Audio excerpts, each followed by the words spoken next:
Сәлем достар, Ауызашардың 13-ші күні қуырылған балық дайындадым.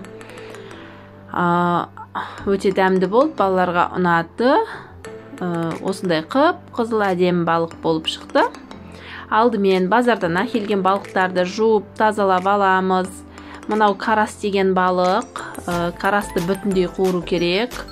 Оның қылтығы өте көп болады, сондықтан балаларға ұсынбау керек. Бірақ өте дәмді балық. Мына жерде сазан мен китайка деген балық бар. Китайка ол қылтығы жоқ, балаларға арнайы алдық.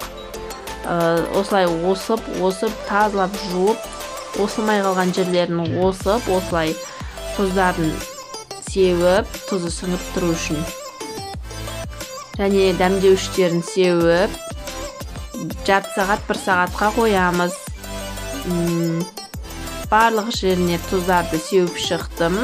Сосын для риба приправа қостым, перец черный қостым, и кориандр молотый қосып, барлығын араластырып, 1 сағатқа қойдым. Тұзы сіңіп тұрады. Енді жаңағы карасымызды тоже осып алу керек. Карасты бүтіндей қуырғандықтан осылай кесіп, осып аламыз. Басымен қуырған дұрыс негіз. Менің қазаныма басы сыймағандықтан мен бастарын алып тастадым. Приправаларын тоже қосып осылай. Оны да 1 сағатқа қоямыз. Басын алып тастадым. Енді пиязды кольцо қылып турап алам. Балықты пиязбен жеген өте дәмді.